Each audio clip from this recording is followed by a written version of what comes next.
Life. What is real anymore? It's time to pull back the curtains of reality and explore life in the hologram. We've unlocked our library hidden deep within the Matrix and are ready to take you on a tour of the cosmos. Come in as we discuss everything from spirituality, psychics, healers, ghosts, as well as UFOs, and the unknown. It's time to forget what you think you know and explore life in the hologram. It always ends so suddenly. Good morning, good afternoon, good evening. It's a good something in the universe as we speak. And welcome to Life in the Hologram on Revolution Radio with Madeline Rudy and Caroline Bell Tumblety. And Caroline's all the way over in Scotland. It's May 31st, 2024. I put on Frank's banner 3024. I must have went into the future. So, this is what our card has to say today. Observe life from a greater perspective. Reflect on inner light. Develop consistent spiritual practices. Increase spiritual awareness and meditate regularly. So, Caroline, what's going on in your world today? Uh-oh. We see your lips moving, but I don't hear you.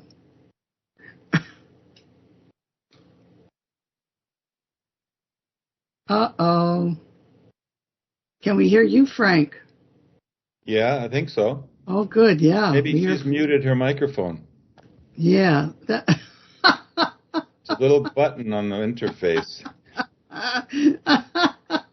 Thanks. I saw your lips. Your lips moving. Too many buttons for me. I know I'm like everybody. We have to mute our mics, and then I forget to unmute. What's going on in Scotland? What's going on in Scotland? Well, the weather's not been too bad. A lot of wind, a lot of high winds, some nice sunny days. The weather is very. Scotland has really.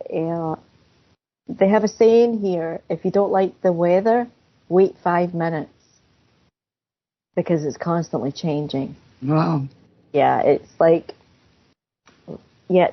Well, my daughter and myself, when we were doing some errands yesterday, I would say the atmosphere was weird. It wasn't negative. It was just, it was different.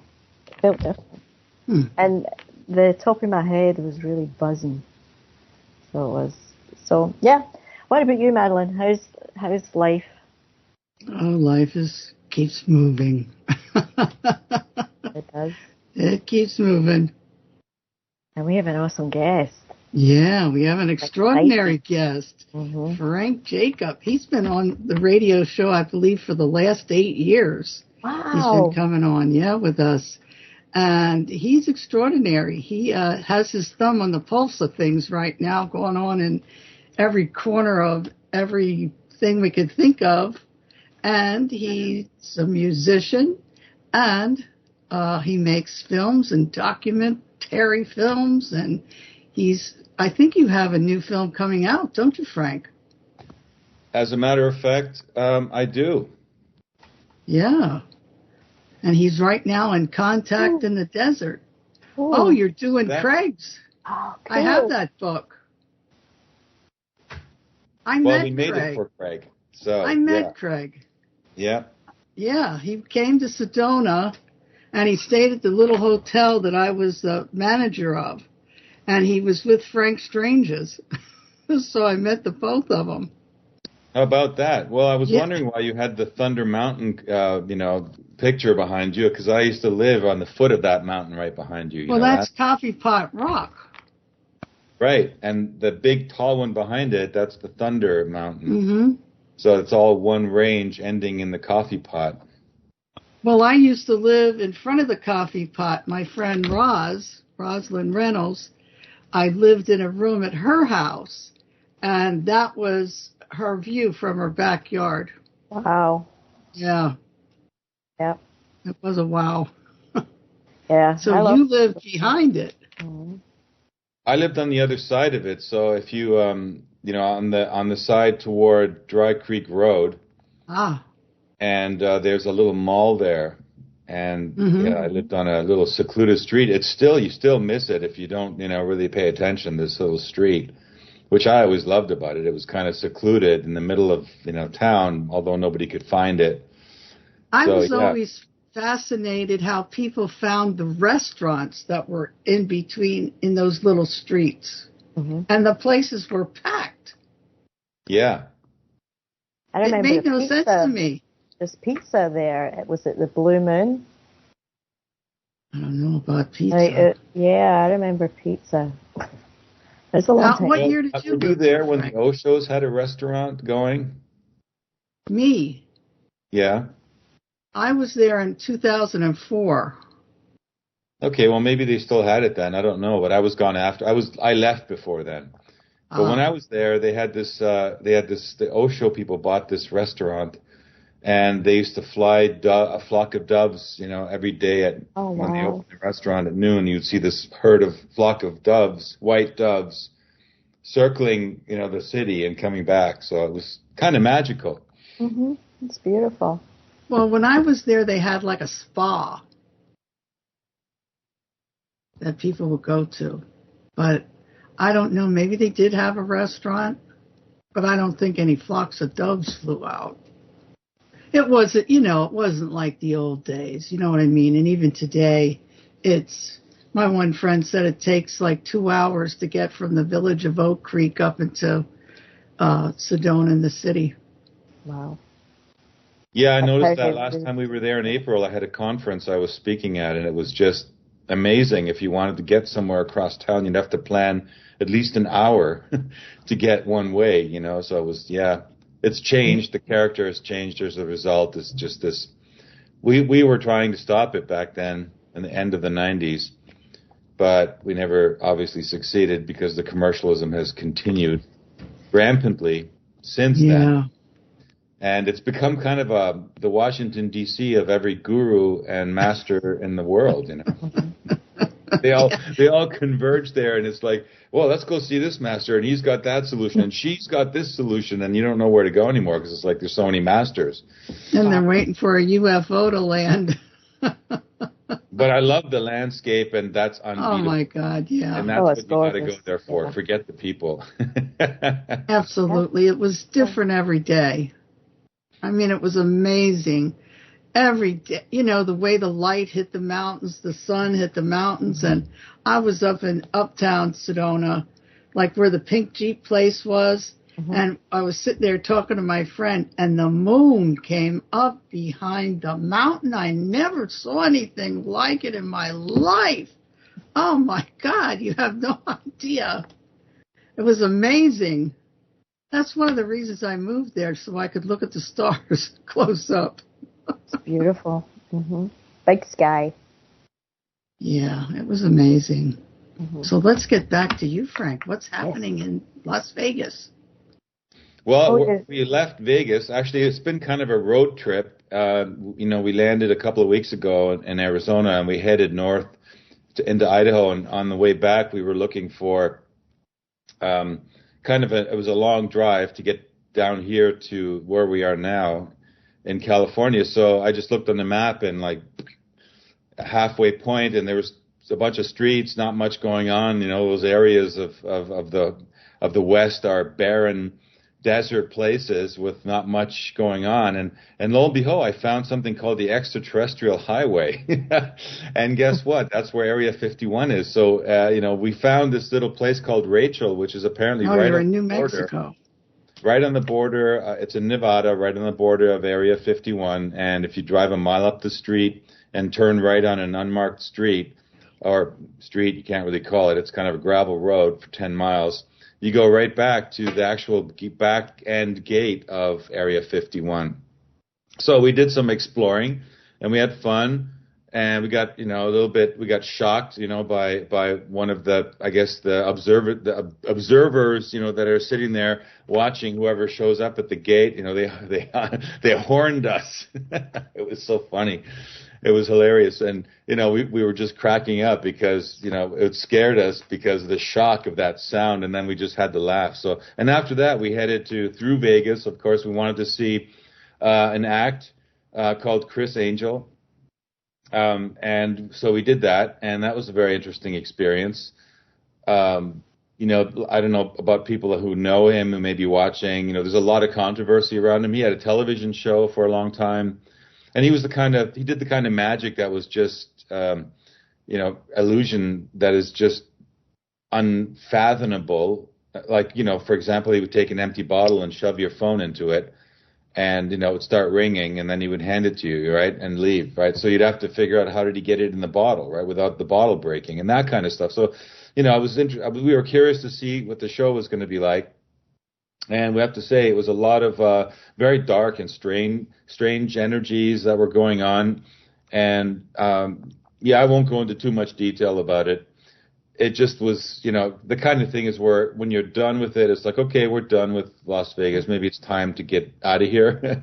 So we ended up now we're down in Contact in the Desert, right? So, this place, right? So those people that are UFO buffs, this is the largest UFO Congress that I think in America at this point. There used to be IUFOC. I don't know how big it is anymore, but this one has gotten very large, and we're down here in Palm Springs, or Indian Wells. I guess it's like a suburb of Palm Springs. 103 degrees Fahrenheit. So just venturing from your hotel room to the events, it's like walking through a hairdryer.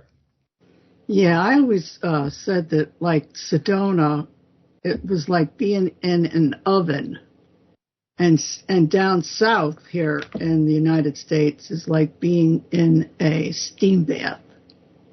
Yeah, I mean, it's much more humid here than it is in Sedona. Sedona has the nice thing about it being dry heat, and at night it cools down. Where here it cools a little bit, but it's kind of moist. But it's a great place, and there's a lot of people that have converged here. It's the kind of thing where I guess these events are important more for the convergence of people who are believers and who want some more answers about that great question that puzzles us since, we can remember ever, about UFOs and those little objects that are flying in the sky. And, so we're here to present our film, and that's going to be screening tomorrow night. And, looking forward to seeing what the reaction is going to be of the people in the audience. Wow, yeah. Yeah. It's going to be cool. It's going to be very interesting. Sorry. Go ahead, Carol. Go ahead. Well, I was just going to say that I saw the trailer for your webinar. I think that looks really cool. That looks like it's going to be awesome. Oh, are you talking about the time capsule one? Yeah. You saw that? I saw that. I went, I was doing my homework. Good for you. Yeah, that is that teaser is definitely very, very potent. Very, yeah. Yeah, this webinar is really going to knock. How would I say it? It's going to be something that's going to push a lot of buttons, because it's really, I never sit on my hands, as you know. No. And I think, when the deeper you go down this rabbit hole, the more you realize that, even the things that you hold dear and believe are true, you sometimes have to realize that those were temporary realizations in the process on the quest for genuine truth, right? So it's all too disappointing when you run into other researchers that have got their game and they're still playing the same game. It's been 20 years, and it's the same story, and there's no evolution. Mm-hmm. And I'm the kind of person that, we did Packing for Mars, right? We went into the whole Mars secret space program thing. We did a great film called Solar Revolution with a German biophysicist that talks about consciousness being affected in an interdynamic interaction with the cosmos, with our human consciousness. And so, when you go into these areas, you begin to bring in a lot of other elements into the story of humanity. And that's where this new webinar it's going to go. It's going to go into the story in terms of history, because history is kind of become a very sort of a pet project of mine for the last 5 or 6 years since I moved over to Germany.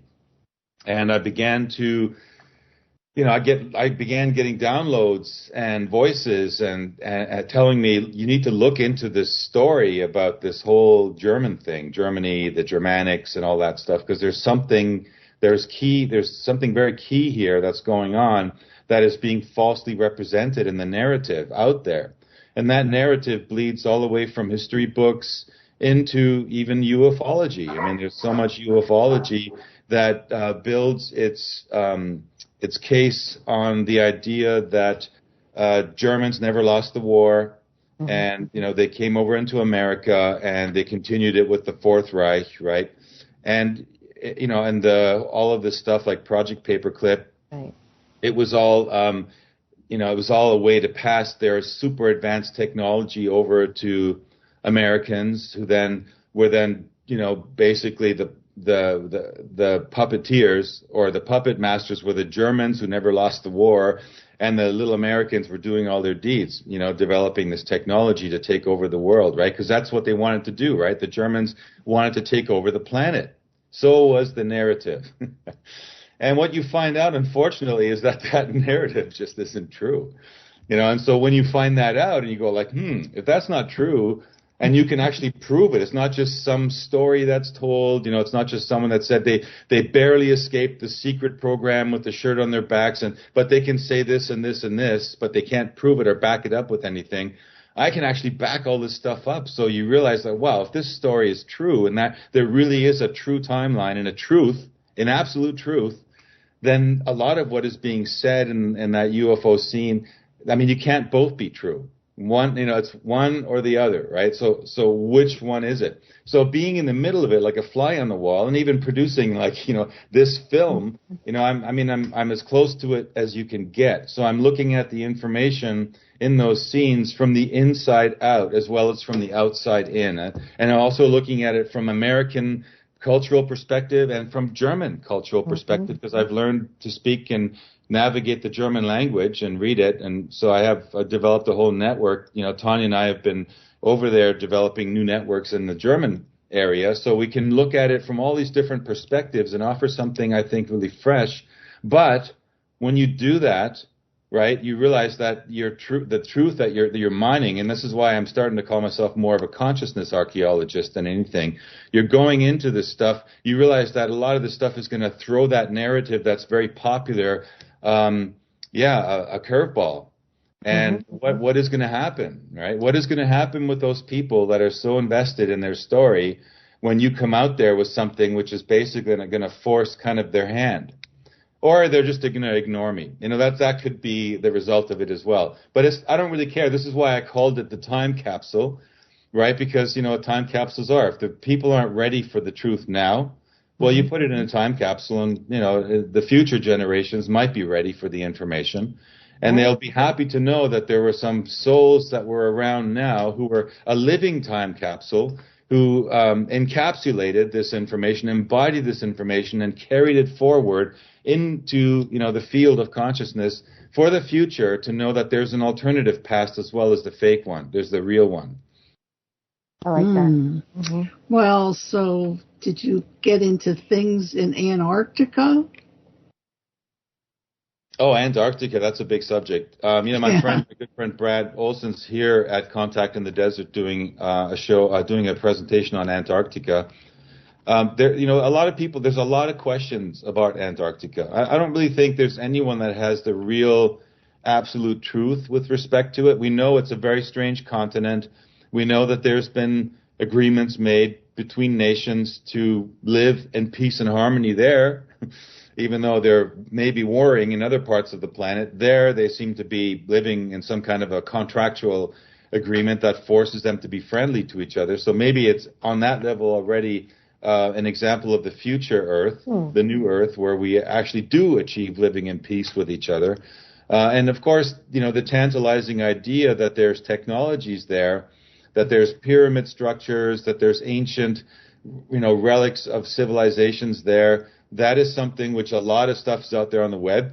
But, unfortunately, again, a lot of it is CGI. I mean, I was even at Sasha Stone talk, a couple of years ago at Conscious Life Expo. And he's throwing all these pictures up there, doing a rant about Antarctica. And unfortunately, most of those pictures were just, AI renderings, and with AI out there now creating amazing pictures, this is what happens. You begin to pollute the scenery with all these pictures. And I was even just now, before I came up here to talk to you ladies, I was watching a presentation of a very infamous UFO researcher. I'm not going to mention their name, but they've been at it for decades, right? And they were showing things on screen about technology, about UFOs. And I was watching it, and being a filmmaker of many years, and using, when you're making film, dipping into a very well-known resource to every filmmaker that's out there, especially documentary filmmaking. They're called stock libraries.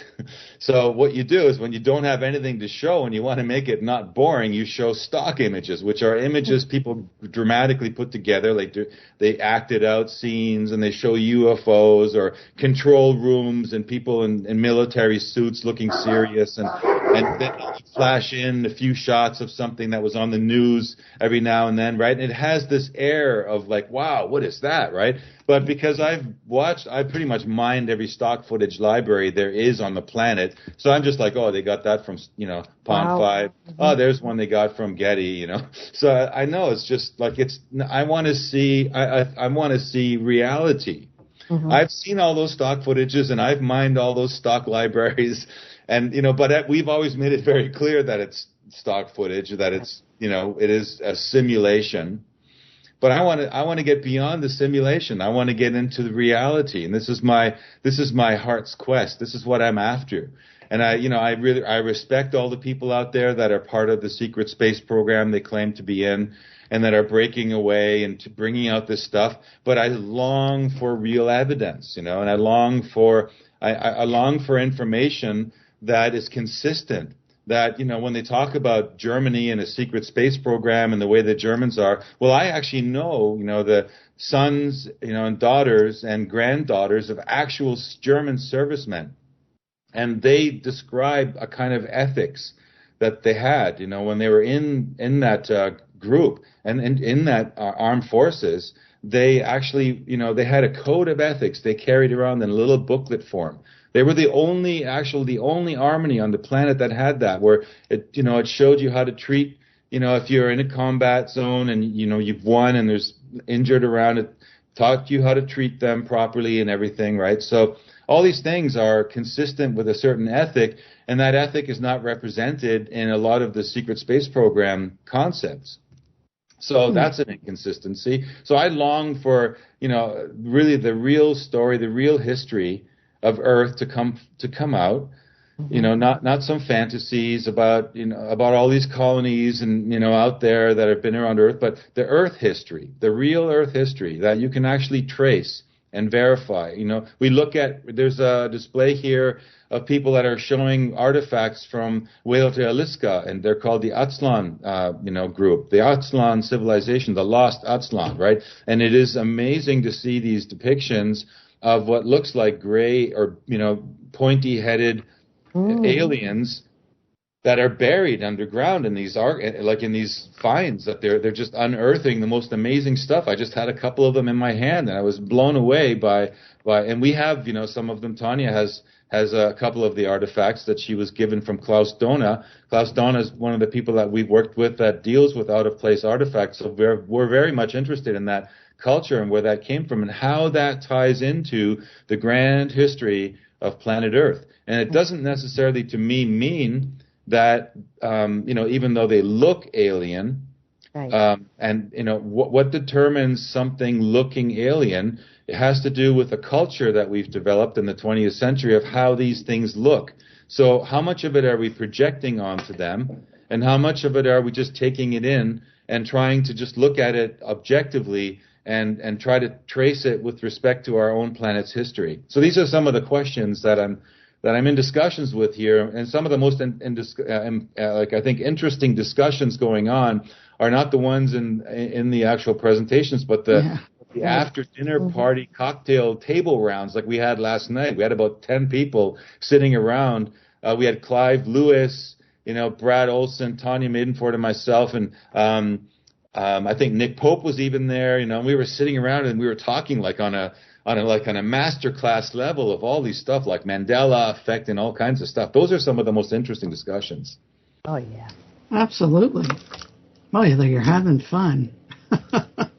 Well, also like the whole idea of having conversations these days where we can actually dig in and not be worried about disagreements or agreement. Like it's not about that, it's about opening up the conversation and hearing what other people, because that is really how we learn.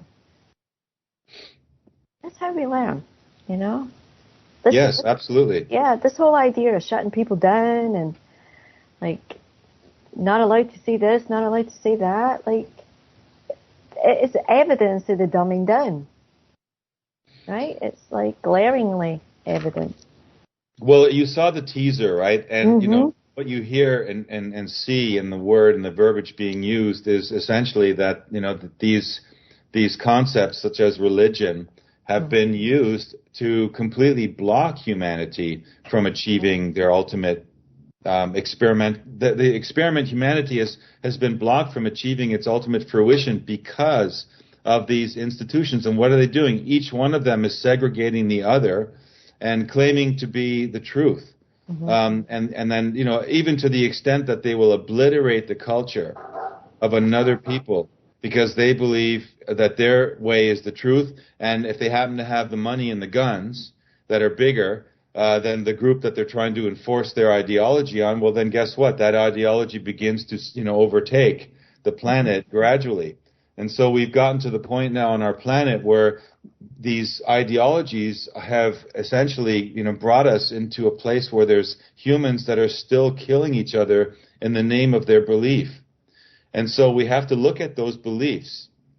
And those beliefs are deeply tied into something called mythology, the mythos, right? And the mythos has a kind of a negative spin because you think if it's a myth, it's not true. Right. But mythology has another definition as well.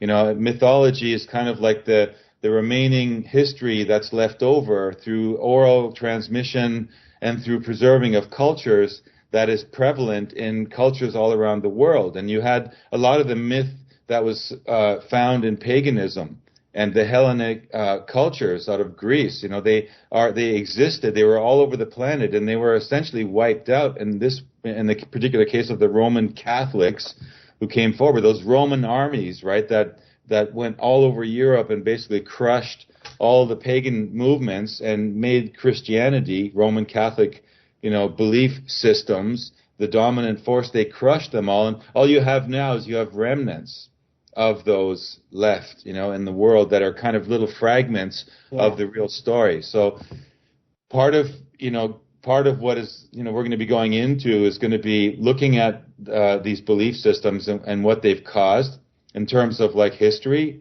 where you see that narrative has been put over us and has forced us into a behavior that causes us to go to war with each other. And the other hand takes the 40,000-foot view and says, wait a minute, why? Why is there this idea? Why do we believe this? Where's this coming from? And that goes back into deep, mythology that is just fascinating. And that will clear up a lot of the mysteries about why we act the way we are. To this very day, we're seeing enacting right in front of our faces. And there's a reason for that. And the only way past this is to uncover it and to expose it. So it's going to be, a pulling down the pants, in Times Square of those of those who hold the false ideologies. Yeah. Well, Madeline and I have had conversations. It was funny because It was a couple of interviews that I had watched that you had done, and you were saying the very same thing that Madeline and I have said, which was when we saw like Jesus on a cross, we were like, what the heck is this place? Yeah, and what are they going to do to me? If this was their savior that they have done this to. You know, we both had this conversation, right, Madeline? Mm-hmm. About it, like, what's going to happen to us if we... There's some funny cartoons out there with aliens landing on the planet beside the, a crucified Jesus, and they're like, we better get out of here. Yeah. Leave. Now, right? So, do a flyby. It's like, oh no, we're not stopping there. Right. No way. This is not. We must have taken a wrong turn here. But you know what the church has done is they've put that up everywhere and they've put it in your face. They said, this is what happens to you if you get on the system, right? You can expect this too, just like they said at Area 51. We went to Groom Lake and there was a sign that said, if you pass this line, here's what you can expect. $1,000 fine, you'll be arrested and booked, your car will be impounded, you'll be responsible for your own transport costs from the jail, right? So, this is kind of what that cross is saying. In another way, it's like saying, look, this is what's going to happen to you. You're going to suffer if you dare take on our ideology and try to overcome it, right? And we're going to take this, it's funny, there's this God who on the one hand, he's this all-loving, embracing, he loves his people. On the other hand, it's like bam, bam, bam, like total torture and cruelty and the most vicious, acts of humanity against humanity. Give me your firstborn. Yeah. Right? It's just a total fraud. It's a sham. And it's just not, this is not reality. This is a simulation. Okay? A lot of people are talking about simulation these days, right? So we're going to go into that as well, because what is a simulation? And people think that we only live in a simulation. But, we're going to debunk that. This isn't true. We don't live in a simulation. No. We live in something where a simulation may be part, like an overlay. Like a hologram. But how do you tell a dollar bill or a $20 or $100 bill, if I were to give you a fake bill, and I would ask you, I'd have to have that little... How do you tell it's fake, right? Yeah. Mm-hmm. And a lot of people go to really complex answers, but it's a very simple answer. You need to compare it to the real one, and then you'll know. And that means that there is a reality and there's a simulated version too. So, this is, some of these things are really simple and foundational, but they're fun to play with and they're fun to put to people, right? Especially at a place like this. I had a very, very interesting conversation with somebody who was having memories of being in these, these secret military programs, mind control programs, MK Ultra and stuff. And if we reduce it down to some of the things that are known, and I know a lot of the things that are known very well by now. Mm-hmm. And I'm surprised at how many people in that secret space program system don't know even the knowns, right? So I'm always asking, well, if you don't know the knowns, how can you be sure that the unknowns or the speculations are real, right? What do you have to jump off from? As you're like, okay, if you can know that there's this part of human history which is true and it's traceable, backable, it's been documented, there's no disputing it happened, then you are over here, how do you reconcile that? And don't you think it's important to sort of explore reality in terms of that, and then say, okay, well, what is it how did I land in that system? How did I land over here? Is it real, or is it possible that I was also subjected to simulation experiments, right, which made me believe that I was in those systems? These are some of the questions that are really hard for those people to go into, because they're very invested in their stories. And a whole cosmology. Tanya Maidenford and I, when we started doing Packing for Mars, there were a few whistleblowers on the horizon. And that was around the time when we came out with Packing for Mars. Actually, it was at Contact in the Desert in 2015 that we did our sneak preview over here. And there was really, I think it was the big coming out of Corey Good at that time. David Wilcock and Gaia, it all kind of exploded. And all of a sudden, all these players came into being. And being in the scene now still after all these years, it's interesting because you realize how much that cosmology has been fleshed out. Mm-hmm. Now there's the whole, connections and contracts between all these nations in outer space, and what races that they're interacting with, and how often and where they're located and stuff. And still, nobody has any evidence for it, right? It's still just the stories that are being told. And now they're bringing in, I've noticed the latest trend, they're bringing in remote viewers. And I highly respect remote viewing as a way to, to explore unknown or unseen aspects and to try and get a second source of information. But what's happening is that a lot of people are using remote viewing as the sole source of verification of their ideology and of their cosmology. And then they'll get another, they'll get 5 of them, right? And so the question is, are they being led, to see something? Or are they projecting something out there that others then can identify with? Yeah, or was it manipulated by the government of what they're seeing? Or perception, like individual perceptions are all different. I don't know, like when you talk about like a layer, to me, for some reason, I see like, see how a CD like has this it's like a reflective light that's all different colors. For some reason, when you say that, I see that it's almost like a very thin sliver that gets laid over, and it's. See, I can get lost in these things because I go into movie projectors and light and everything, and it does. It sounds like a program, like it's an overlay, and there could be multiples. I think there is. I think there is too. Yeah. Right. Well, when you realize the magic of the human biohardware, the amazing ability we have to create through visualization, right? It's no longer a speculation or science fiction at all that it's now possible to read people's frequencies coming off their bodies and to actually send signals into them that make them believe that they're seeing things, that they're hearing things.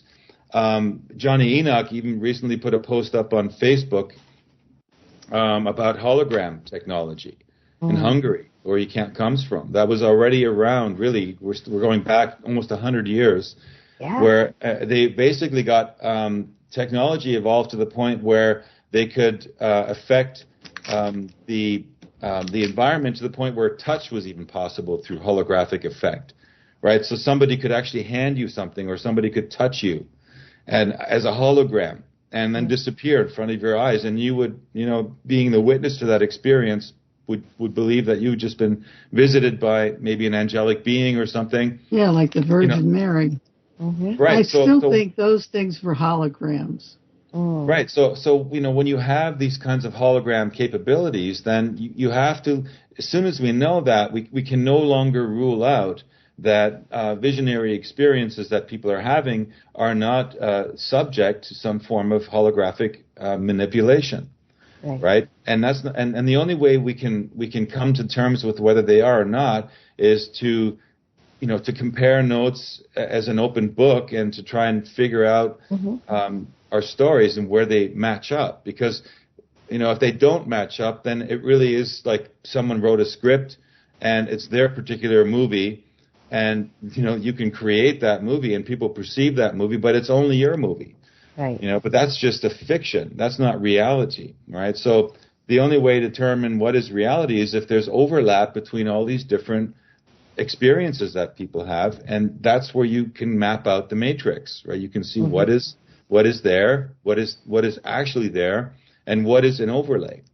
Right. And this is where the frontiers of consciousness really have to be going. This is the direction that we really need to be going in, and we can use AI to do that, to help us, because AI has the amazing computing ability to cross-reference databases that are out there and assemble information for us very quickly, and even depict it graphically brilliantly, as in terms of artwork or in terms of reports that summarize information that we're looking for. So we can do that, and we can use it to help us and assist us. in doing that. That's probably one of the benefits of AI. And, if AI is able to be controlled by humanity, then I think there will be a symbiotic relationship between it, because it's probably never going to go away. I think if you think that you're going to end AI and end technology in the world, it's probably too late. That train left the station, I think, about 25 years ago. Mm-hmm. So, we have to come to terms with what it is. And this is the dialogue we should be having in terms of how to integrate AI into our society non-destructively. Because if AI comes in, like Geordie Rose is talking about, like a tsunami that takes away 70-80% of the jobs of humans out there, then you're going to have major issues of how to integrate all these jobless people into society. Mm-hmm. And not just giving them money and like everyone thinks, oh yeah, we'll give them some cash, give them universal basic income like Klaus Schwab wants, and have them stick on their goggles and live in a Apple Vision world, and everything will be fine. No, that's not going to work, because what's going to happen is people need fulfillment. They need to work. They need to their work. Many people do work to fulfill themselves on a soul level. They need to be doing things that make them evolve, that make them feel like they're progressing as a person, right? Mm-hmm. I'm not talking about the zombies and, the people out there that are just kind of like the normies that don't want to grow. But there's a lot of people that have, but I mean, a lot of them too, we can't judge anyone, really. Everyone has to be doing something which fulfills them. And if we have a society of people that are disconnected from those basic instincts, we're going to have major problems in the world. Why are we not talking about that stuff right now? It's the last minute before the clock strikes. I mean, there isn't much more time before. And this is one of the things that we talk about, also in our presentations or on the webinars and stuff, that, we're living in potentially the last generation of natural biological human beings. That's a thought that is kind of shocking if you think, right? Yeah. Yeah.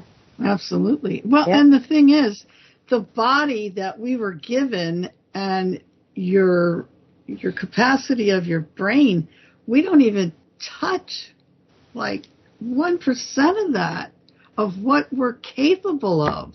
Mm-hmm. That's the astonishing thing. We are capable of doing so much. I mean, even with a flip of a finger, we should be able to heal anything that's going wrong in your body. I mean, I had a couple of tests lately, and when they go in with that ultrasound, and I'm looking at it, I'm like, wow, this is like outer space. Right. Or when they do your eyes, it's like, wow. I feel like I'm in outer space looking at my eye. So, if your body was kind of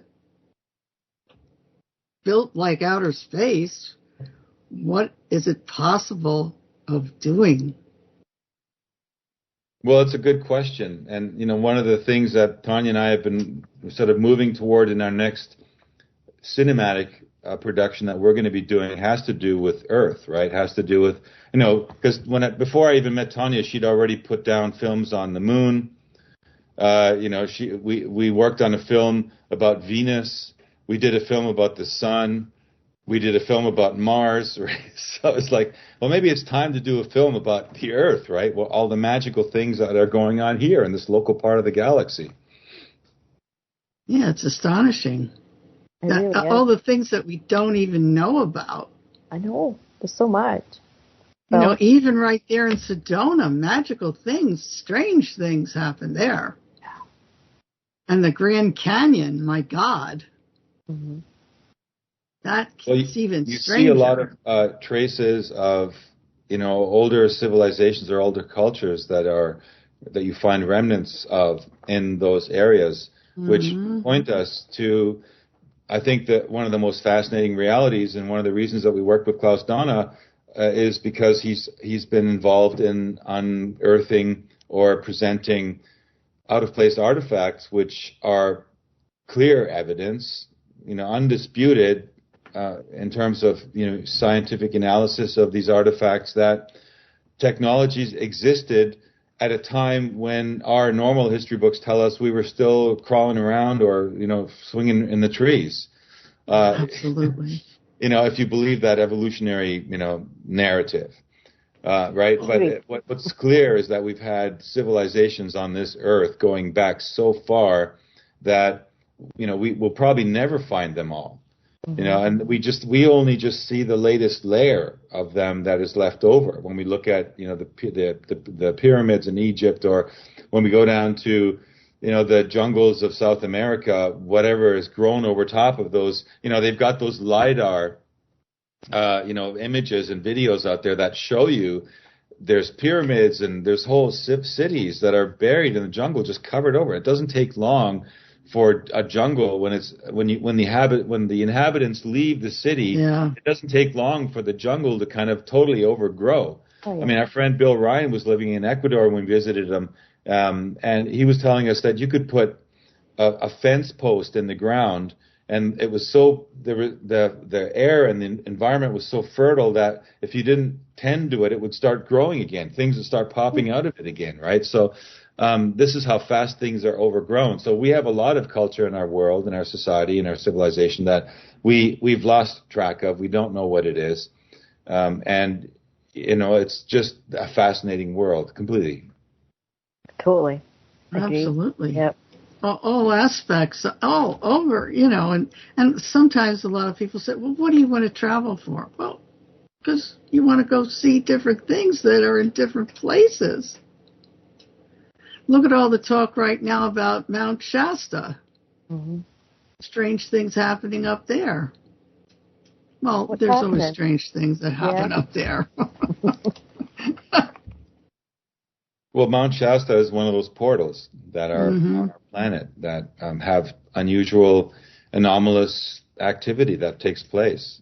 They're all over the world, though. There's some in India. There's a lot in the Middle East. Which makes you wonder why there's always so much conflict there. A lot of people speculate about conflict in the Middle East having to do with them just going into those areas and grabbing the technology or finding things that are part of this ancient civilization, this evolution of humanity. So humanity may have, the version that we have right now is just, the latest version since the previous reset. And, we talk about that great reset a lot with respect to the World Economic Forum. Klaus Schwab and all these people are talking about the great reset. But there's, one of the things that, you mentioned Antarctica. And, when I was putting together my first webinar, Tale of Two Timelines, I went into some of the information about what the J-Rods sort of told us about the timelines, about timeline Earth, and cataclysms that happen. So I dove into cataclysm science, and you find out that, Admiral Byrd and others that were exploring both the North and the South Pole, they actually put down detailed records of what they found in those places. Back, starting in the 1930s, they were starting with their first expeditions, and what they found shocked them. I mean, it was heavily, and it was published, and then it quickly disappeared. And then books emerged on cataclysm science that were written by members of these teams. These were geologists that were part of the, Hapgood, for example, was one, right? George Hapgood. And he put out a book, and that book was debunked. Well, why would he put out a book that was debunkable? Well, it turns out that Hapgood was not only a geologist, he was also a double agent working for the CIA. And so, what they found in the North and South Pole, what was so shocking that they found, you'd ask yourself, right? Well, it's interesting. Well, they actually logged what they found, and what they found is that the Earth actually does go through major cataclysms in a cyclical pattern. And those patterns, they happen to coincide with certain cosmic events. And those events take place over cycles, grand cycles of 12,000 and 26,000 years. You've probably heard these numbers. They've all been fed into the alternative knowledge scenario, and people have built on them, the 26,000 year cycle and the Mayans and stuff. But these cycles are actually a reality, and they mean that the Earth will go through an actual reset. I mean, we're talking when this reset goes down. A real reset. I mean, you wonder, well, if these cultures existed and we had all this advanced technology in Atlantis and blah, blah, blah, well, why don't we have it now? Well, it actually, when this stuff happens, when this goes down, everything is it starts over, because I mean, look at us as a technological society. We have telecom, we have satellites, we have all these technological wonders that we've evolved around us, electricity, the internet. Well, if there's an Earth shift that actually moves the planet on its axis, what do you think is going to happen to all that? It's going to vanish overnight. Goes away. It's going to be massive, carnage. People are going to die. The population is going to be reduced, and there will be some survivors. And if you look at the palliative record and you look at the stone cave drawings, and you can find all the evidence that these cataclysms have taken place, and there's always been a small group of humans that have survived. And those people are the ones who start and reset society on another form of definition of that word, and build it back up again, slowly over thousands of years again, until we reach that technological state again. So this is a kind of cycle that shows us that we're not invulnerable to a reset that has nothing to do with the World Economic Forum. And maybe they put that out there as a distraction for us to not pay attention, because it just so happens, and I know you've probably seen me talk on John Nolan's Inspired channel about some of these things. We talk about a pole shift, right? Last year, we talked a lot about a pole shift, and there's some scientists that have been tracking the magnetic pole and the movement of the Earth's magnetic pole. And it's clearly moving. There's no disputing it. And the official websites that used to carry that information and publish it, that were run by the government, they've gone offline and they've stopped publishing up-to-date information. So it's been taken into the hands of a few private concerned citizens, and those are the people putting out the evidence that is showing us that the Earth's magnetic pole is moving toward a point where at some point, and there's experimentation that's been done, what will happen when that magnetic pole reaches a certain tipping point, literally tipping the planet. And if that happens, we're going to have that event. And it just so happens that the pole is very, very close to a 40-degree point. And couple that with the fact that the Earth's magnetic field has diminished we're down to almost only 40% of the normal shielding effect of our Earth's magnetosphere. If you think of our magnetosphere as a bubble around the planet, like a shield, like a force field, right? And we have, we're hurling through space, and we have all these particles coming at us, and plasma and gamma and everything, and it's hitting our planet, but it's not affecting us. Why? Well, it's being shielded by the bubble, the Earth's magnetosphere. And up to now, that's worked great for the last few million years or thousands of years. But in this cycle, it seems like the magnetosphere begins to diminish. And lo and behold, exactly that is happening. So we're down to 40% of its normal strength. We're in a place of the cosmos, right, where we're getting more exposure to these normally toxic, especially gamma rays. I mean, they're very toxic to life, right? So, there's some kind of mutations that are happening right now, unbeknownst to us. So we're being, involuntarily evolved on a cellular level. Now, this might be a positive thing, and I'm on the optimistic side that there's actual communication going on between us as humanity and the cosmos. So I do not want to believe that it's going to eliminate us, but it's it's clear that it is taking place. And so all the elements and factors are in place for this great reset to happen. And since they found this out almost 100 years ago, and they never told us about it, you have to wonder about the stories that you're hearing about Antarctica in, certain circles, where you're thinking, okay, well, yes, that's an interesting story, but what is the real story here? Could it be that the real story of North Pole and South Pole has to do more with what they discovered about the pole shift that is inevitable? I mean, what if this pole shift is going to happen in 10 or 20 years, right? Mm-hmm. They should be telling us about it. They should be preparing us for it, but they're not. Instead, they're building their nice little luxury underground condos, and a certain select few people probably think that they're going to ride this one out next time in luxury with their swimming pools and pool tables, right? Mm-hmm. So, these are some of the things that are going on that are out there, that are real, that are measurable, that are tangible, right? Tangible things are fascinating. Reality is stranger than fiction, as we often say, right? Yeah, that's for sure. Well, I think they'll get a big surprise if they're going underground when the pole shifts. I don't think they're going to be safe, no. Depends where you are. There's a lot of factors. I mean, it's really a roll of the dice, right? Go to Vegas, right? And Go to Vegas and go underground. The other thing I have to ask is about the Guardians. Have you heard anything like the Looking Glass, the Guardians, like you had? Yeah, he knows all about it. Yeah, I wonder, like there was only the 3 videos and that was it. Like everything was getting taken down, their email got taken down, everything. Right. Well, the last, if you'll recall, I don't know how familiar you are with the story, but one of the last videos that they put out, they introduced a whistleblower group that was working on software that was going to be put in place to create central banking digital currency. And they, the guy that was spearheading this group of white hat hackers is somebody who calls himself Gideon. And they've been dropping what they call intel drops out there.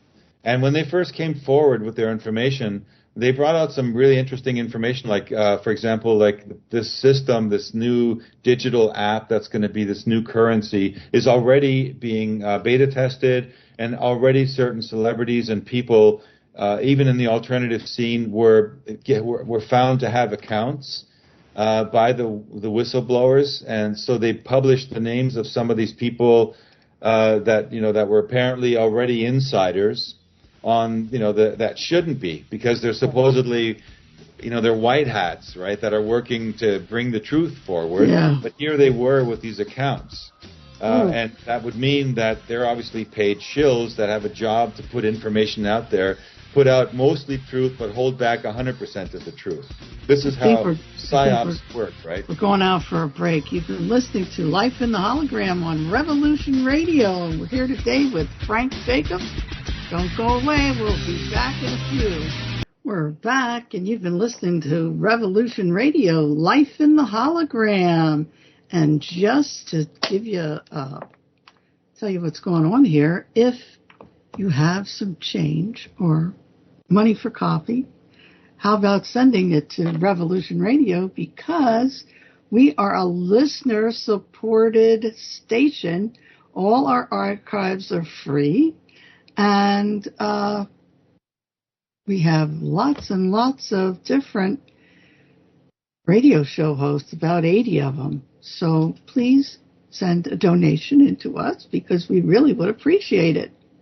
And Frank, give your contact information so our listeners know how to get on your webinar and all the other great things that you do. Thanks, Madeline. Yeah, but the best, easiest way to reach me is, if you know my name, Frank Jacob with a C, just add .com to that, and you'll go to the website, which is kind of the hub that'll lead you to all the other websites. But some of the other websites are our production website, screenaddiction.com. We have, I have a sort of a masterclass webinar website, forum which I'm building called cyberhive.tv. That's where you can go and sign up for the webinars, and you can join up for the newsletter, and you can join up for the community. That's all free. And what else? Yeah, I guess those are the main ones. So yeah, thanks. Yeah, well, absolutely. Listeners, go and check out his websites. And if you're close to Contact in the Desert, I guess it's like around the Palm Springs area, you can go there this weekend. Isn't it on like Friday, Saturday, and Sunday? Or? That's right. It's Friday, Saturday, Sunday, I believe even Monday. It's like a 4 Wow, you're going to get a lot of information.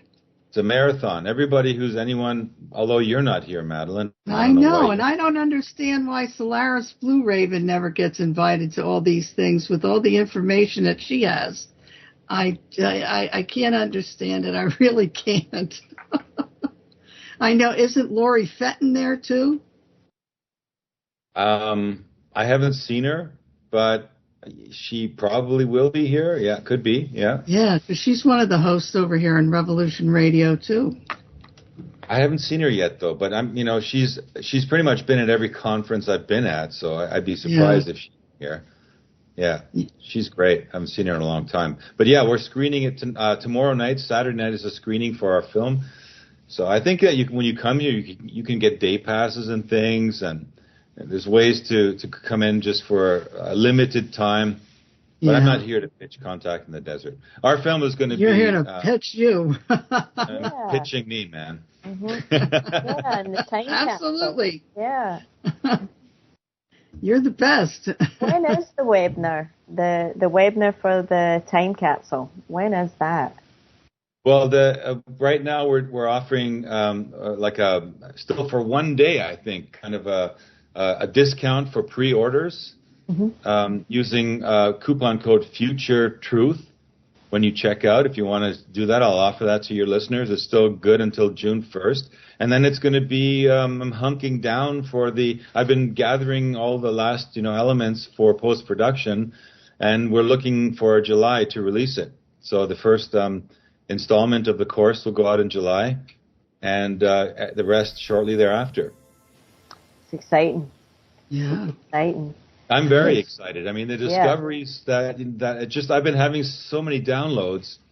Even on this trip, I will at night, I'll be in a dream state, and I'll wake up like I woke up in Area 51. We were sleeping on, next to the property, and at 2 a.m, I woke up and I started getting like amazing, information flows, and I'd have to quickly get my phone out or get something to put it down so I didn't forget it.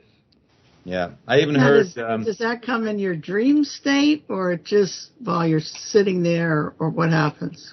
It comes in both, Madeline. I mean, I've had it. In this case, it came. I woke up at 2 a.m, and it was like kind of like quasi dream stuff.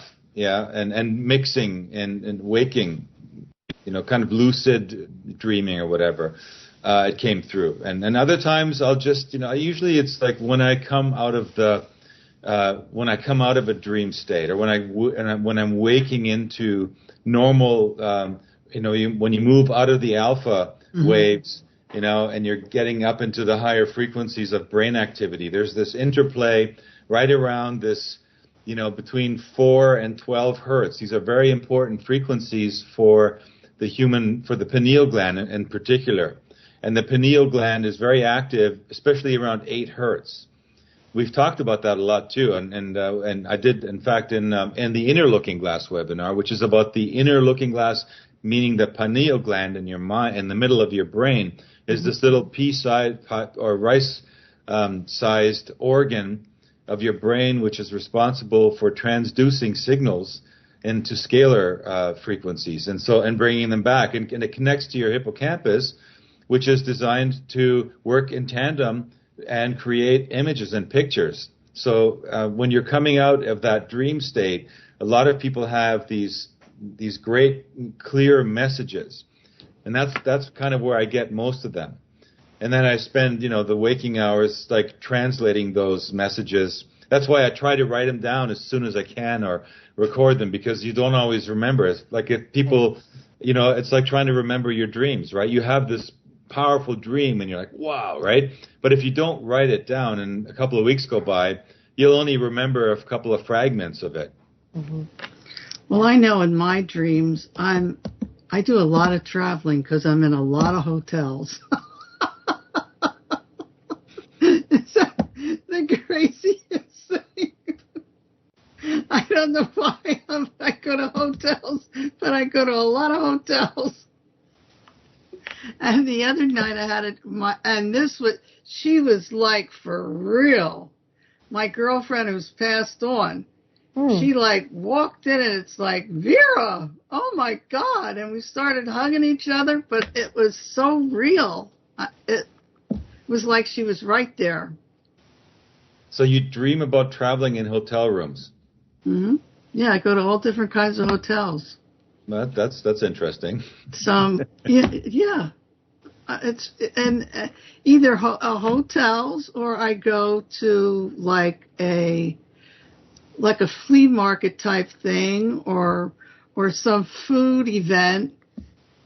But yeah, and the other night they had like these people were selling clothing out of a like a trunk clothing show. Wow. It's the darndest strangest thing. I get up. so exhausted. I think I'm running different lives. I really do. Well, Leslie Watkins, who was the author of the book Alternative 3, which we translated into Packing for Mars, our film, he wrote a book about people that have daydream lives, where they actually go into a dream state, and they like walking in the dream state, and they go out in the world and they interact. Yeah, and there's even some cases where people then committed crimes in that state. I was applying for this job the other night, and then the man says, "Oh, go find so-and-so." And then I said, "Okay."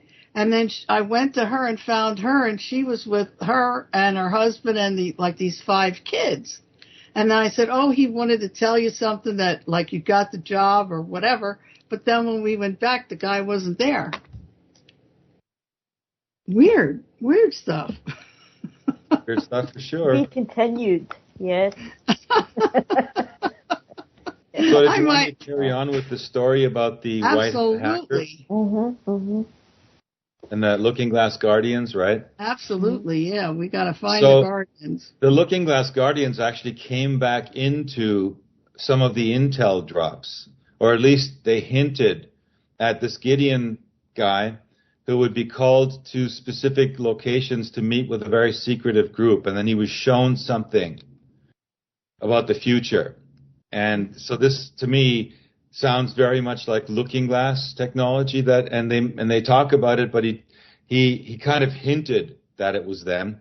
But I think that if there's really a reality to this whole thing, then maybe they don't want to be identified as the Looking Glass Guardians, because the last time they came forward, it came, we saw what happened. They were literally, it went weird, and we were able to get a dialogue going, which to me shows, for me, it was kind of a proof of concept that if enough of us get together and focus on a particular series or a reality that could happen, that we can move things, we can change things together, as a group of people.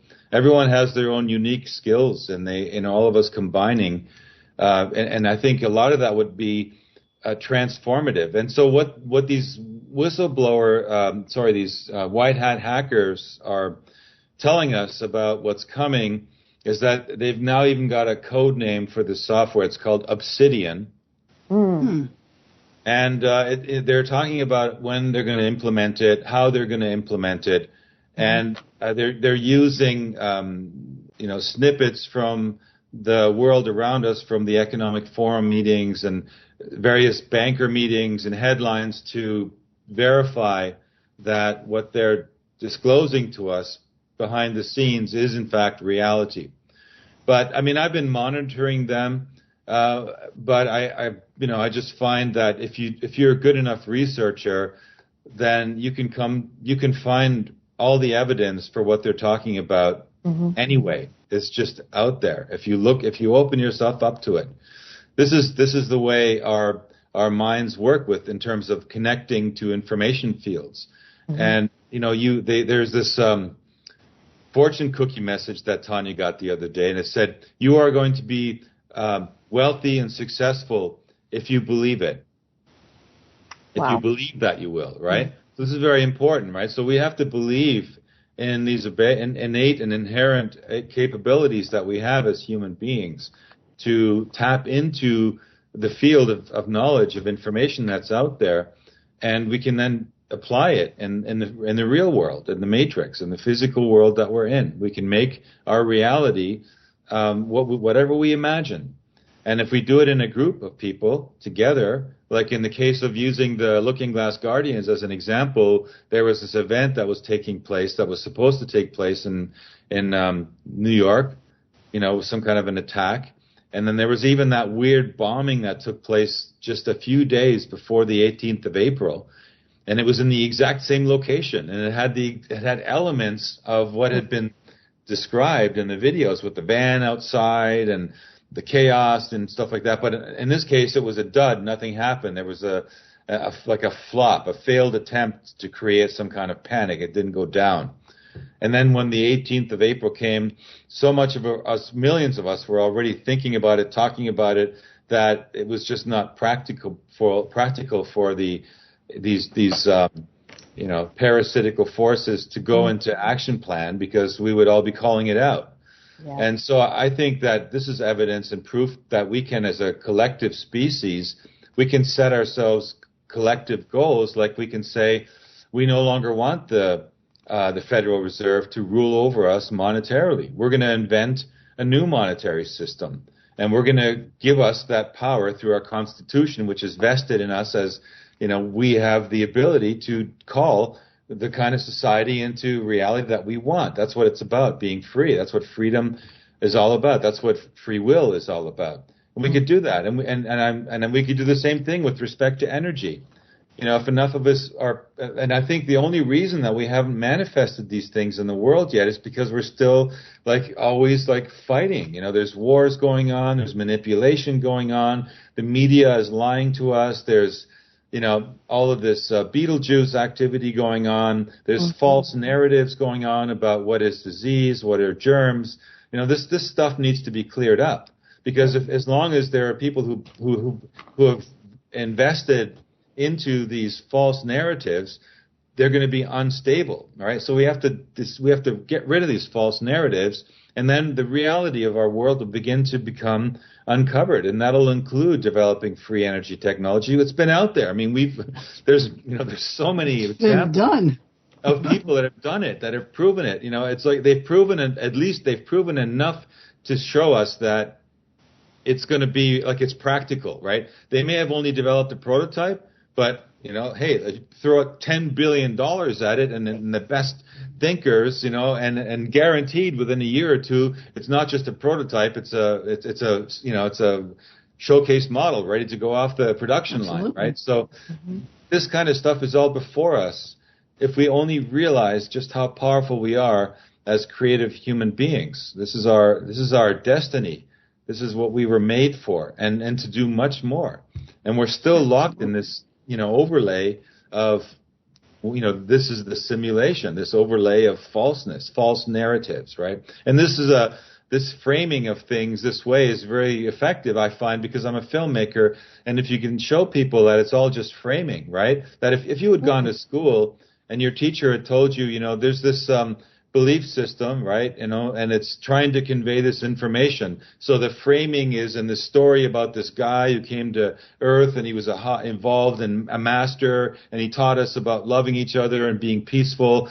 And it was very effective to get people to realize that they've got this ability to have that within ourselves, right? Then it would be a different perspective, right? Then a student would say, okay, well, that's just that frame. But we don't need a Jesus on a cross or a Buddha or whatever. I mean, we can have all those things without the framing. And we can understand that sometimes we will adopt a particular framing only as a tool for us to learn certain things about ourselves, about humanity, and then move past it. The problems only happen when we get caught up in the frame and the story and the narrative, right? And as a filmmaker, as I was saying, I understand the idea of making stories and how you make them and how you frame things. I can make anything look real as an editor with the right software and the right people, working together. You can create anything. And with AI on the horizon now, with video production, it's going to be harder and harder to distinguish what is truthful and what is an AI-generated fictional reality. So these are all things. This is why it's urgent right now, I think, for people to kind of embrace these ideas, this information, and to be talking about it. Well, even, in our reality of what we think is our reality, how many of these people are really real? Do you know what I mean? Yeah. Even in the government, how do we know they're real? I know. Well, true. Yeah. I mean, that is the question. What is real? Yeah. This is a big question. Because they have those masks that we could put on, and, you might think I'm somebody else. I know there's a lot of pictures out there with the masks and the masks thing. It's an interesting story. I, for one, and Tanya, she works directly in Hollywood at times, and we know what's involved in making a mask look convincing. Mm-hmm. And normally it's about a team of 10 people, and about a 6-hour makeup job where they show up at 3 in the morning and begin to put the mask on so you don't get fooled, right? So, when you know this, the idea that there's people that just flip on a mask and go out there, I mean, that would be, it would just take one mistake. And believe me, with high definition cameras on their face, you would see it, and that would be the end of the mask story.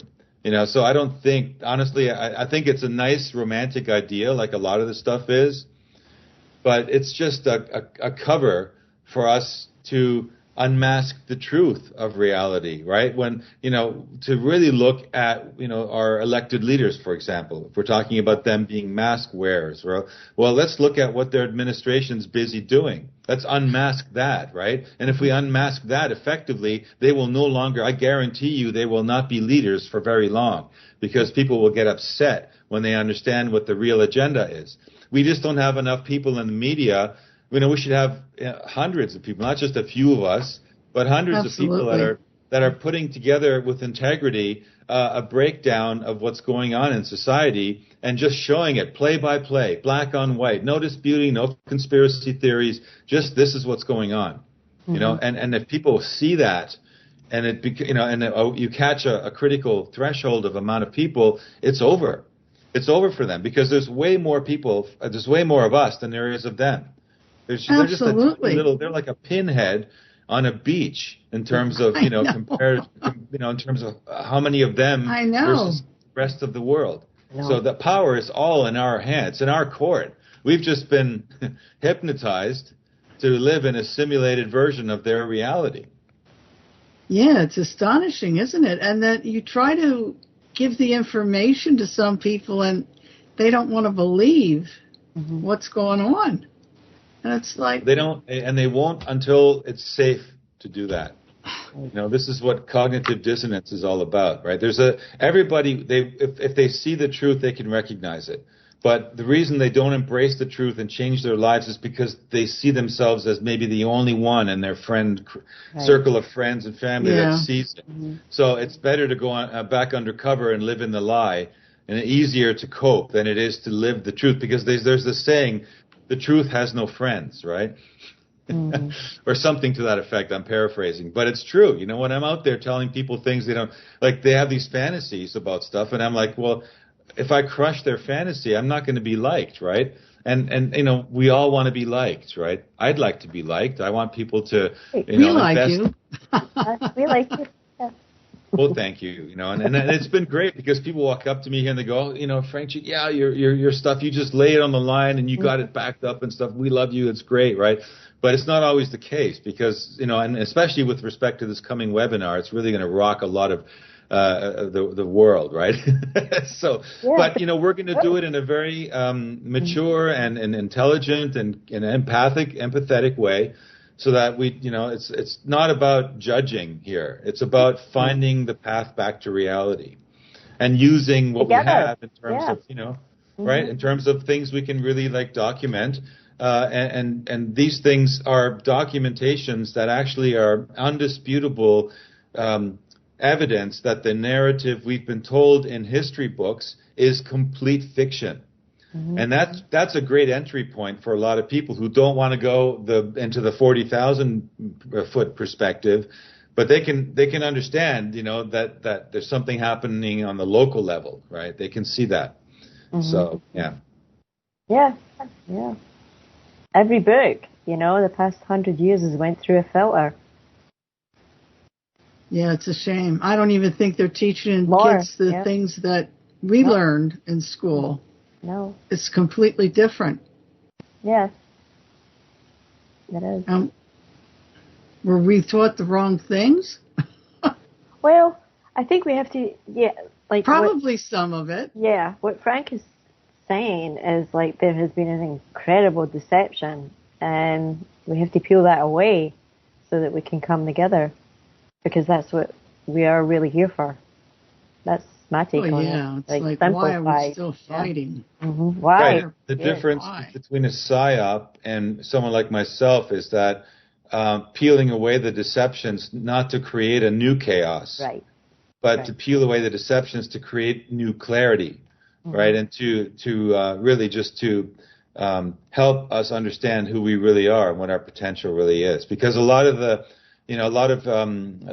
strategy of the parasitical element of the elites is to bring out these little truth, messengers, right? And they bring out something, they get people upset. And what it does for a lot of people is it forces them into violence, right? Like, look what's happening right now with this Trump case, right? Oh, yeah. I couldn't believe it. I saw Jay Widener make a post on Facebook that he's getting out on the gun range and he's starting to shoot his guns, right? That it's about to start. I mean, what kind of an irresponsible statement is that? Mm-hmm. It's not about pulling out. What does he think he's going to go up against really. the drones and the sophisticated, third level warfare machine that's out there that most people know nothing about? Right.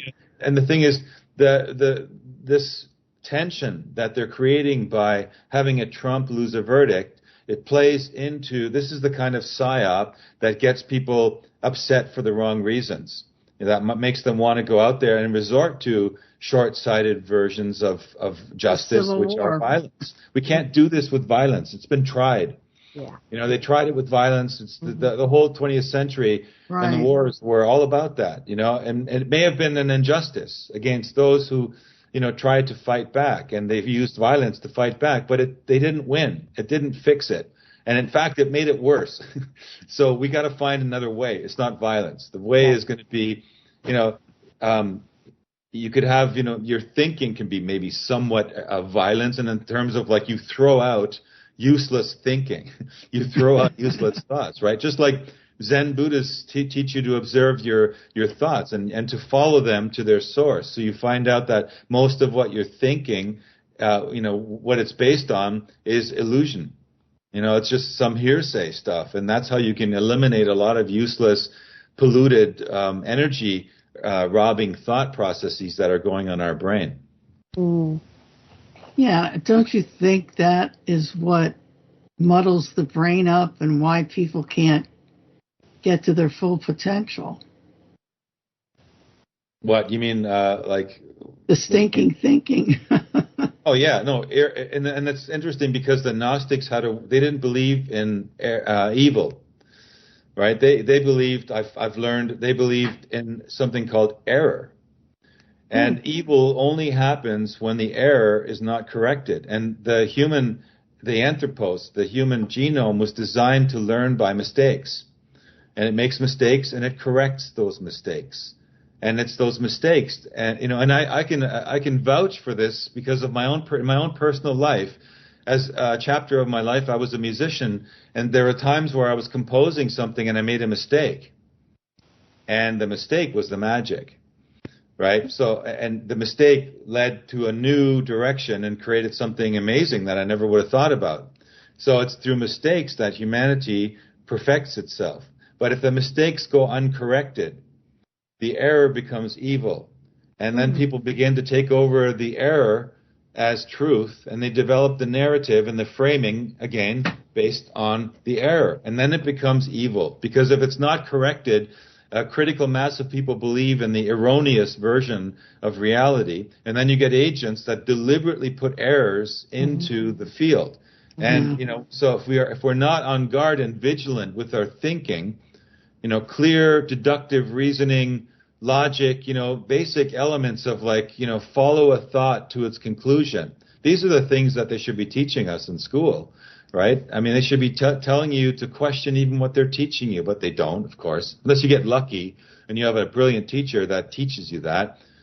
They probably won't be in their job for very long, but, there are examples. There are cases, right? But if you can figure that one out, I mean, you'll never be duped by anything, right? When I cracked, open sometime when I was, I think, around 13, 14, and I began to explore metaphysical concepts, and I realized that, the narrative out there just isn't reality. I was never, ever again duped by it. The only reason I would ever participate is to make my life easier or whatever. If you have to get a job and you got to integrate into society, you make certain compromises, right? But if you never lose that integrity to yourself of seeing through the fakery, then you'll be fine. You won't be tricked. You won't be duped. And when the time comes to make a really critical, dangerous decision, you'll know what side of history you need to be on. Yeah. Yeah, because a lot of people made some wrong decisions in 220. Yeah. Yeah, but I think we need an opportunity to come together. I think we can do it. I think it can be done. I know it can be done. It can be done. We're supposed to be that way. That is the way we're supposed to be, is together. This is so far away from where we should be. Yeah. That's my opinion. I know. Well, we are looking for peace. I don't know about the rest of. Yeah. Don't you think everybody sort of wants peace? I think so. But you know, sometimes if you can't even find peace in your family, how are you going to change the world? That's true. Well, start with yourself, right? Are we all at peace with ourselves? Yeah. I mean, I can't, if I'm honest, and I have moments where I'm not at peace. Yeah. Sometimes I'm trying to trace where that comes from. And I'm just like, okay, well, why is it that I'm like, grumpy about something? Why am I in a crappy mood, or why did I snap at somebody close to me, right? Mm-hmm. Well, usually my latest, realization has been that I'm impatient. Like I see this new world and I see this potential, and I'm getting bored with all this other crap in the way. And I just don't want to see it anymore. And I don't want to participate. I don't want to play the stupid game anymore. And so I get impatient and I get snappy. So, if there's any of you out there that are snappy and grumpy sometimes, just forgive yourself. I think it's normal, but we can't always stay there. We obviously have to, correct the error of our thinking and move on. But I think we all want to be, we all absolutely want to live in peace. And we are made to be social. I think we work together really well. I mean, I don't know if you guys caught that Hacking Harari show I did with John Nolan, where we broke down Yuval Noah Harari's, who's this, on the pedestal thinker of the world, Klaus Schwab's guru, right? He's written all these million-seller books, right? Homo sapiens and all that stuff. And, he was on an interview at the end of last year, and it was a very well-produced video, and it's as usual. I scanned a few of his other videos, and he's always saying the same stuff anyway. So I used that as a kind of a template to break down his arguments about history and about his conclusions with respect to where things are going. And you realize that they're very thinly veiled garbage. There's he just doesn't have a very deep perspective, and yet he's a meditator. So, I mean, even meditation won't help you if you're stuck in a certain, zone of thinking, right? But I mean, he was saying a lot of those things about society being, we're cultural animals, and we want to be together, and we want to function together as a society, and yes, it's true, absolutely, we do.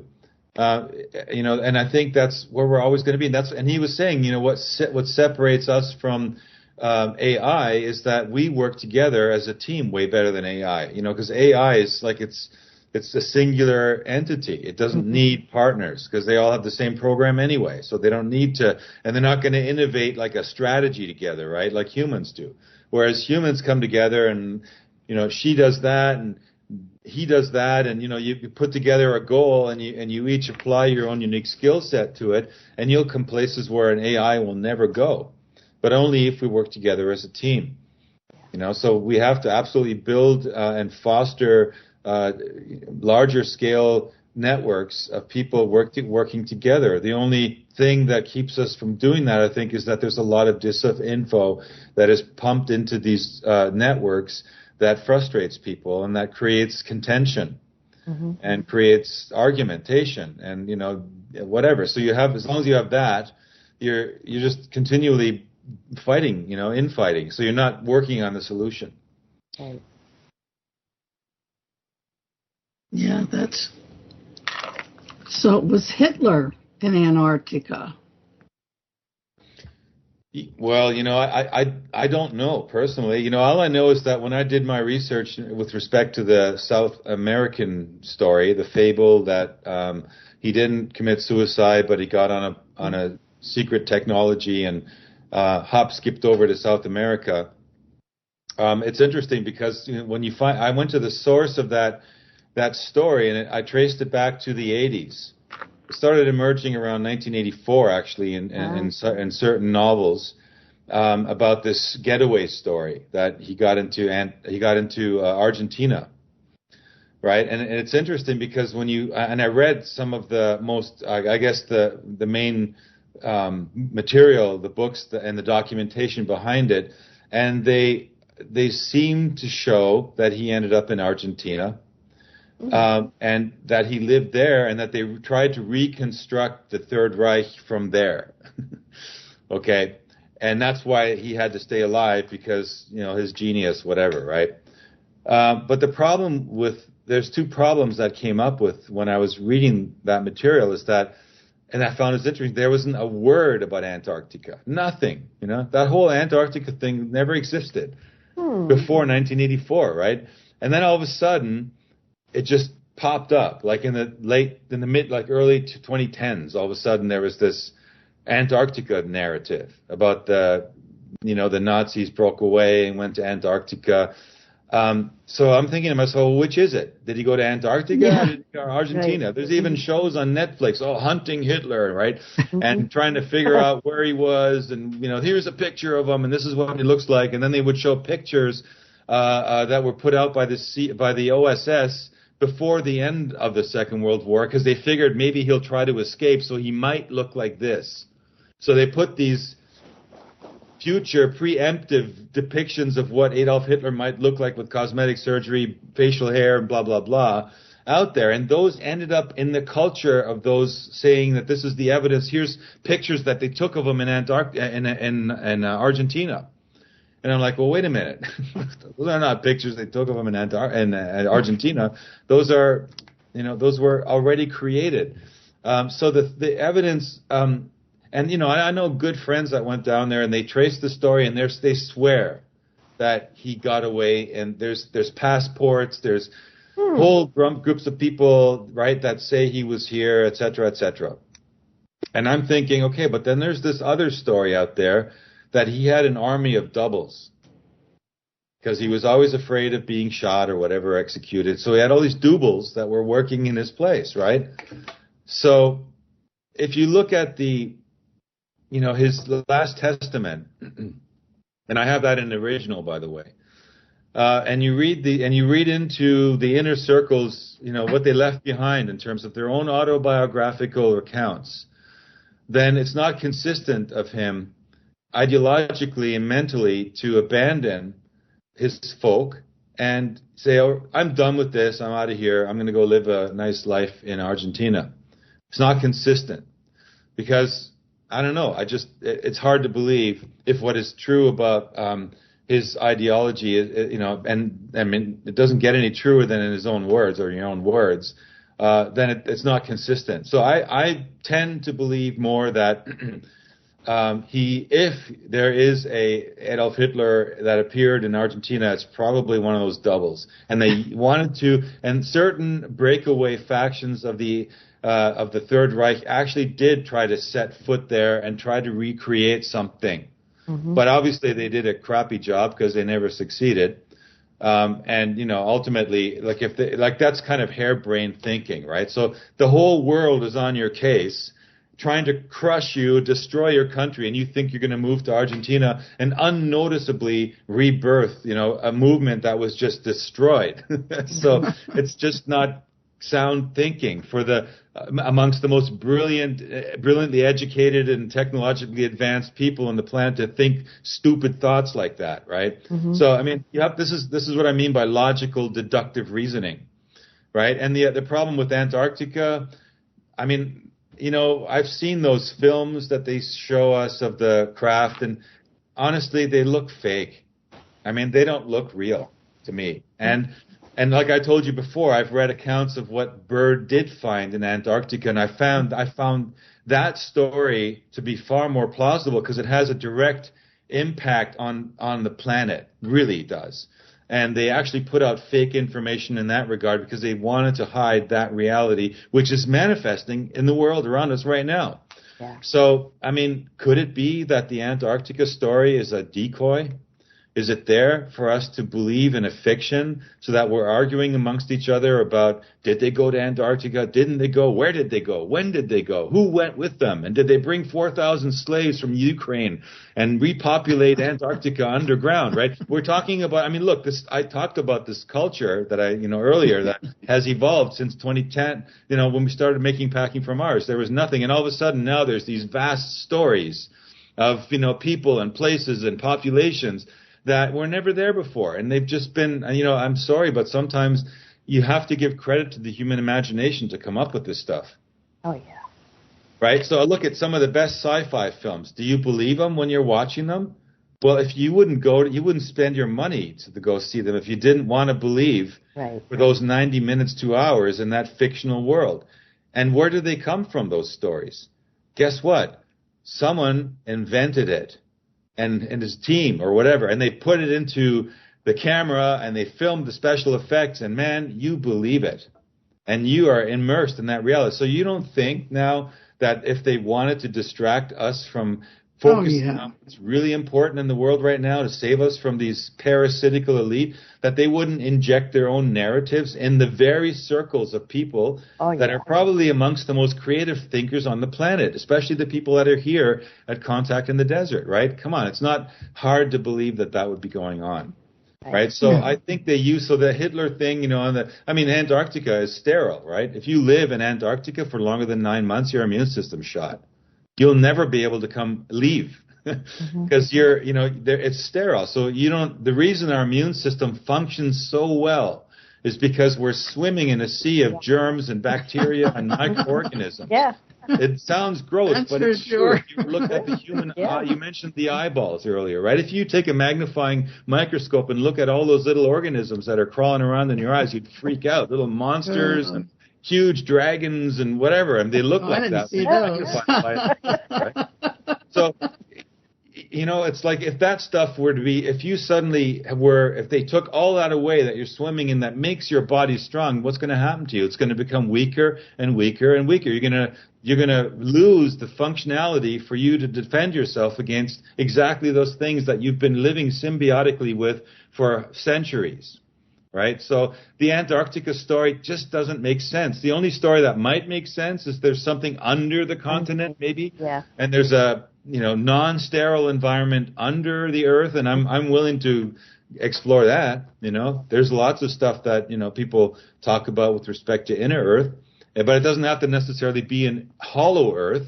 Right. That idea, again, doesn't seem realistic. But could there be vast caverns underground that are populated?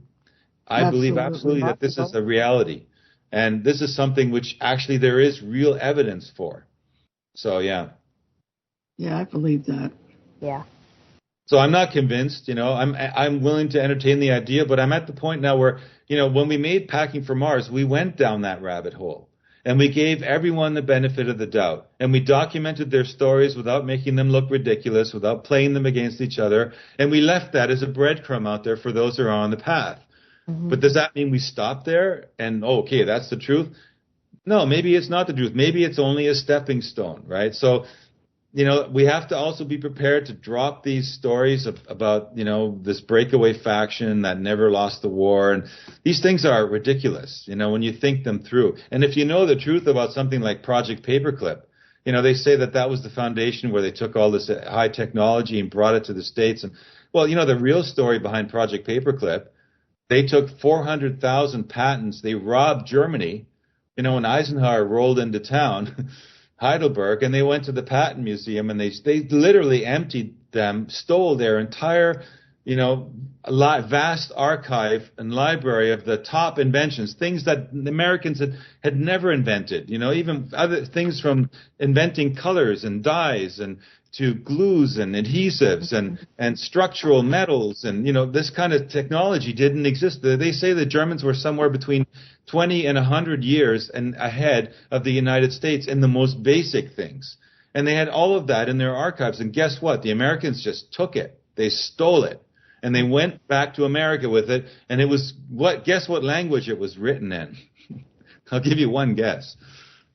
German. German. Okay. So what's going to happen when you've got technological information sitting in America now that's been stolen from the German people you've just destroyed, but there's people around that are inventors and scientists in Germany that do understand that language. Well, what are you going to do? You're going to herd them together, and you're going to bring them over, and they're going to develop that technology for you with a gun at their head if necessary. Mm-hmm. And a lot of I know people that showed me the villages in Germany where they locked up the scientists that were forced into Project Paperclip. They were forced at gunpoint to live for years in these villages, cut off from their families. They were fed like crappy basic rations of food, and many of them landed over in America and began developing what later essentially led to the Americans' hegemony and control of the technological place of where they are right now on the planet, all because of what they stole from Germany. This is the story they don't want you to be talking about, because it's a criminal act that took place, and it was not justified, and it was not remunerated. There was no quid pro quo. They didn't say, all right, well, we just stole your entire patent, collection. We'll just kick off royalties. We'll pay you a cent on every dollar, all right? And you can use that to build your country back up again. No, they didn't do that. They didn't offer them a penny. But they invented great stories about the Germans, took over the Fourth Reich and all this stuff to keep that narrative going, right? Yep. Well, even what our own government did to our own soldiers when they came back from World War. I think it was World War II. They didn't want to give them. Just stop with the Germans. You're right. The very fact that 60 million people had to lose their lives in the Second World War, it's a sin of sins, right? And why? Because certain bankers and certain individuals and certain ideologies wanted to promote, this fictitious world picture, this new world order. The new world order started back in 1945, or even beforehand, 1937, right? So it's like, people have, this is the kind of stuff that we need to know. This is the real history. Absolutely. Yeah. Yeah, when I saw what they did to the soldiers that came back, they had promised them, they would give them money and they would help their families. Nothing. And they went and they mowed them over. I think they killed some of them. Yeah. They did. Yeah, they did. They weren't allowed to talk about the horrors. They were branded cowards. I could talk about my both grandfathers, great grandfather, uncles that they suffered. Shell shock, the horrors, and they wouldn't talk about it. You couldn't get them. Wasn't allowed. It's terrible. I think they wanted to traumatize people, just traumatize people so they stay in line. Mm-hmm. Yeah, and I think that's kind of a goal that they've always, that those so-called leaders have always had. It's to control society. They believe, I'm convinced that they actually do believe they're doing the right thing, right? By sculpting and molding us into a society that they think is best, right, for us, right? Because it's like these are the kind of people that have so much money that money is boring. It's no longer about, can I make more money, because they're never going to be able to spend the money they have generations. It's like help people. So at this point, it becomes like, how can I sculpt society? So you have Tavistock, and you have all these, you have these think tanks that emerge, that people that begin to fantasize about being those, masters of the world, that are responsible for guiding society and making sure humanity evolves and survives. And unfortunately, they're mostly narcissistic. They're psychotic, right? Mm-hmm. There was a quote, and I did write it down, and it had to do with the history. It was that God, it had something to do with God. Like, we created God, and then we will create ourselves as God. That's when history ends. Oh, yeah, that's Yuval Harari. Said at first, mankind invented God. Now he will become God, right? Yeah, right. That's right on his website, by the way. Is it? I thought we're all supposed to be gods. Well, the thing is that we all have this divine chemistry in us. We actually are sparks of divinity, all of us, right? So this is not very far from the truth, but it's been twisted to mean a different kind of godhood, right? That they're talking about here, right? They're talking about transhumanism godhood, where they, Ray Kurzweil's, dream is to transplant his mind into a machine or a software and just become this immortal being, And one of the things Yuval Harari was talking about in that episode that we used to hack him was, the idea that this will create a paranoid civilization, because they'll be worried about dying, because they won't, if they die, then they really die, whereas everybody else is immortal. They'll become kind of psychotic, and I mean, they're already psychotic, right? Mm-hmm. So, it's true. But, the thing is, like, it may be Ray Kurzweil's wet dream, but I'm sorry to break it to you, Ray. Technology is dry. Mm-hmm. Electronics are dry. There's nothing wet. No. Well, Frank, give your contact information again, because we're soon out of time. Yeah, okay, great. Yeah, my contact information, again, my name, Frank Jacob, with a C and K on Frank, .com, frankjacob.com. That's one place. You can go to cyberhive.tv to learn about the webinars. Mm-hmm. We have screenaddiction.com, and you'll find links on those websites to all of our films, to my YouTube channel, which I occasionally upload videos to. In fact, I want to get more busy on that in the future. And you can sign up for a newsletter at cyberhive.tv. Or if you want to reach out to me and send me a message or get in touch with me on frankjacob.com, you'll find a contact form if you scroll down on the page. So, yeah. Yeah, we had to get that in. And next week we have Nancy Timms. And Nancy Timms, a former Department of Defense employee and a lifelong contactee of interdimensional extraterrestrial beings. So that should be exciting. Yeah, indeed. This has been really nice. It's been good to meet you. I have heard your interviews, and it has been a real pleasure. And I look forward to the time capsule. And he's kind of close to you, Caroline, isn't he? Caroline's in Scotland. Live in Germany. Well, is that close? It's not far. We're pretty close.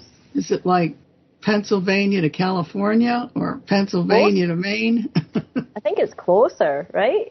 I think it's actually it's closer. Close. Yeah, it's pretty close. Wow. You can fly there in an hour. Mm-hmm. Really? Oh, yeah. Mm-hmm. Yep. Well, see, maybe if you have investigations in Scotland.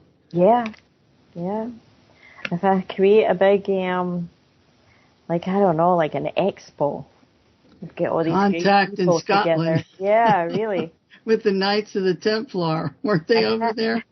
Or am I in the wrong place? Well, in Scotland, the Vikings? Scythians, you can trace everything here. But I've lost my train of thought. It's because my kitty has decided to go behind my computer. He's distracting me. And Caroline comes up next, Navigating the Truth. Yes, I have another show after this. I think Solaris Blue Raven is going to join me. She's going to come in and probably talk for a little while. I was saying something. I'm really sorry. My kitty distracted me there. I was waiting for things to go crash bang on my counter, which they probably will. Can you hear me okay? Mm-hmm. Yeah. Oh, yeah, that's him starting to knock things down there.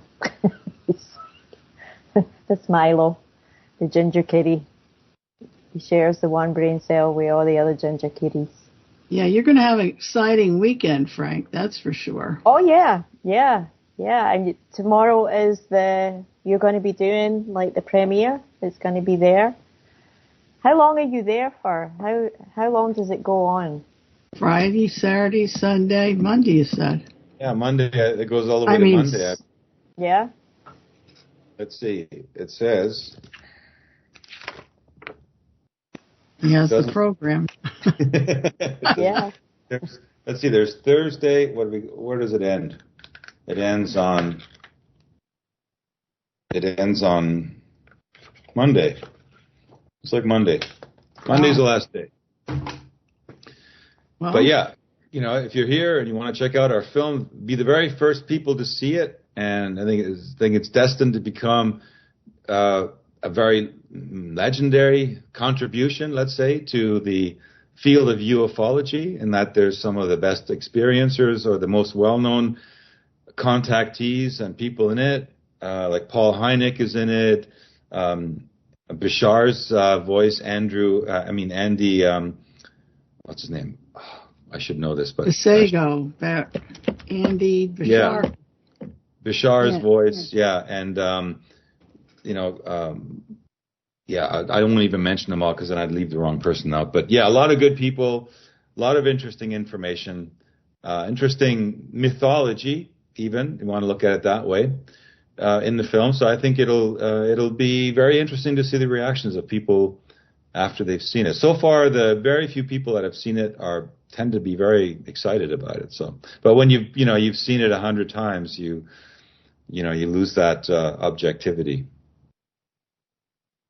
Well, I think you'll be able to see their faces. Yeah, you'll be able to see their faces as they watch it. Maybe I'll sit behind the screen and watch the audience instead of the film. Huh? Well, he has all different kinds of extraterrestrials in his book. So that's interesting. Yeah, everybody go buy the book. Yep. Yeah. Well, thank you, everyone. Thank you, Frank. Thank you, Caroline. And most of all, thank you, listeners, for listening to Life in the Hologram on Revolution Radio. And Caroline will be up next. Goodbye.